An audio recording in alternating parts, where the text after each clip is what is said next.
Бүгін бұйырса біз жаңа бір компания жасаймыз. Ол компанияның аты Counter деп аталады. Немесе счетчик, иә. Счетчик бізде оңай болады интерфейс жағынан, яғни бізде екі батырма болады, қосу немесе азайту, иә.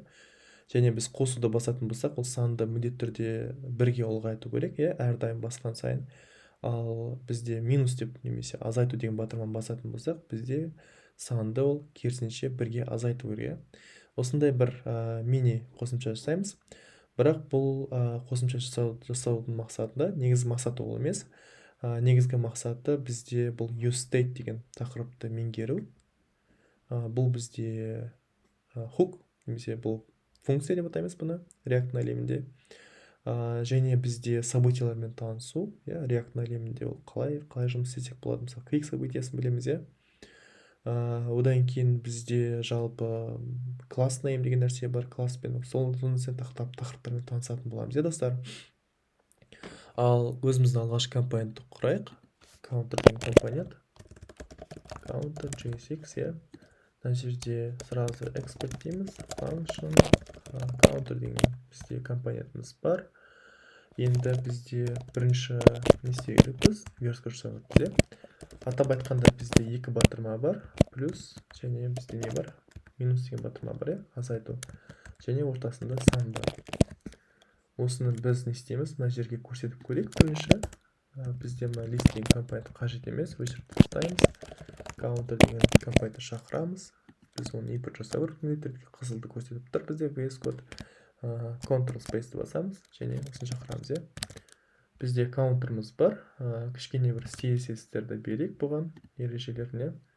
Біз мына жерге не істеу керекпіз? counter.css деген файлды құрамыз. Бізде мына жерде мысал ретінде уже қарасаңыз, біз егер біз класс деп жазатын болсақ, counter, және біз Chrome'ның ашатын болсақ, консольді бізде қызылды көрсетеді, ошибканы көрсетеді. Біз JSX-те біз класс деген сөзді қолдана алмаймыз. Өйткені негізінде бұл JavaScript әлемі толықтай. Сосын JSX деп атаған негізі. Сол үшін қарасаңыздар, расширен JSX деп тұр. Сол себепті біз класс деген сөзді JavaScript-те класс деген сөзді қолдана алмаймыз. Өйткені бұл сөз бізге резервированное слово дейді. То есть оны класс, let деген сөздерді біз айнымалатында қолданамыз. Сол себепті мына жерге біз класс name деп жазамыз, достар. То есть енді біз JSX-ін ішіне жазған кезде, не істейміз, достар? Міндетті түрде класстың орнына біз класс name деген сөзді қолдану керекпіз. Так, біз файлды құрдық, өзіміздің counter деген нені бердік. Кішкене осы жерге не істейміз? Біз counterға бір margin берсек болады, әдемілік үшін. Margin, мысалы, 100 пиксельден болсын жан жақтан. Обновить дейміз. Бізде мына бір ошибкамыз жоғалды, көріп тұрғандай, бірақ бізде мына counter деген жерде біз шақырған жоқпыз ғой. Біз құрдық, бірақ шақырған жоқпыз. Енді оны шақыру үшін не істеу керек дедік біз алдыңғы сабақта. Біз import деп аламыз және файл қай жерде тұр, сол жерді белгілеу бізге counter.css. Тексеріп көреміз. Біздің мына счетчигіміз келді, ортаға түсті кішкене болса да, үстіне жабысып қалған жоқ. Енді плюсті басқан кезде ұлғаю керек, минусты басқан кезде не істеу керек, достар? Бізде азаю керек санымыз. Осыны жасайық. Так, өшіріп тастаймыз. Енді бұны жасау үшін бізде қарасаңыздар мынандай нәрсе бар. Мен мына жерде мысал ретінде событие бар, он кликтеген событие. Және событияда camel case'пен бастады. Біз JavaScript-те былай істейтін болсақ, React-да событиялардың барлығы camel case, бүкіл camel case форматымен. Және on click дейміз да, мысал ретінде мына жерге біздің бір функциямыз шығар, increment деген сөз, ағылшын тіліне аударған кезде ұлғайт деген сөз бір нәрсені. Бұл біздің кәдімгі функция, және мына жерге сол бір функцияны шақыру керекпіз. Біз белгілеу керекпіз. Енді мына жерге мысал ретінде логпен тексеріп көретін болса, increment ұлғайт деген сөз.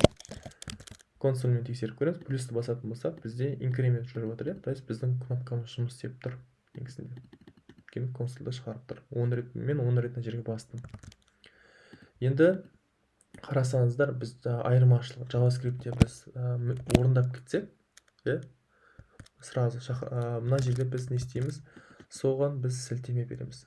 То есть бізде onClick'ті бізде тоже camel case дедік, camel case форматында, және бізде событияның барлығы event handler деп атайын, барлығы ол бізде ссылка болады, линк немесе сілтеме, сілтемесін беру, сілтемені береді екенбіз.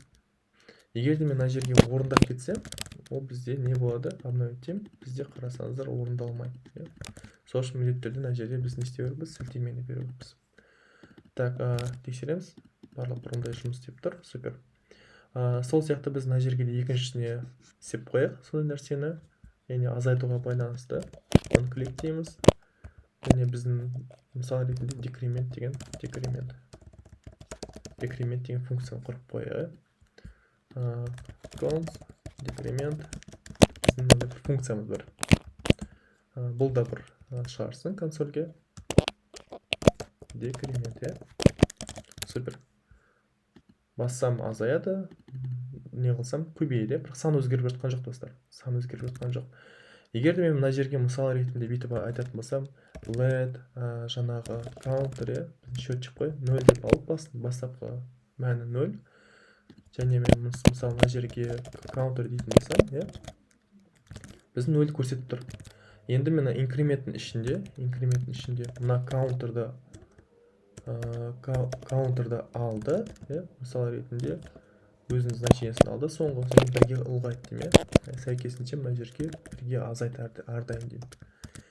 Тексеріп көреміз, обновить етем. Мысал қарасаңыздар біздің счетчик өзгермейді. Хотя мен негізінде мына жерде мен алдымды ұлғайттым бірге. То есть 0 болса 1 деді, және көрсеттім мына жерге 1. Сәйкесінше азайтуды істеп жатырмын. То есть біздің JavaScript әлемінде ол өзгеріп жатыр, counter өзгеріп жатыр. Бірақ бұны React көрмейді. Өйткені мына нәрсенің барлығы бізге әрбір кнопка басқан сайын достар бізде рендеринг болу керек. То есть рендеринг деген тақырып. То есть мына кнопканы басам, плюс деген батырманы бассам, не болу керек? Бізде счетчик бірге ұлғаю керек, 0-ден 1 болады уже. Және мына бір нәрсе бізде рендеринг болады уже. Қайтадан біздің мына нәрсе 1-ді көрсету керек. Сол себепті бізге көмекке useState деген арнайы бір хук көмекке келеді. Ол бізде мынандай болады енді. Оның структурасы cons болады және массивті алады жауапқа.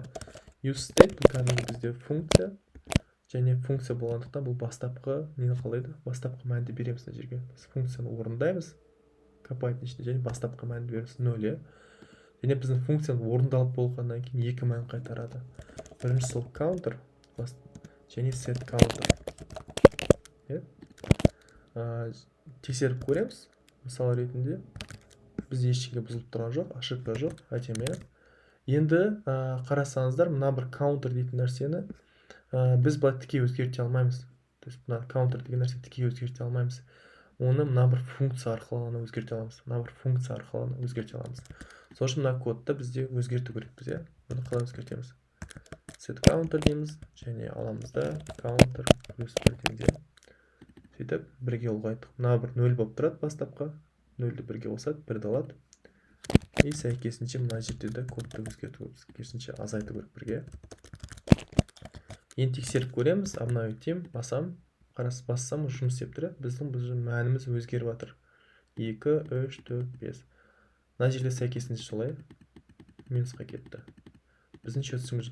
То есть мен қарасаңыздар, мен плюс деп басқан кезде бірнеше нәрсе отыр.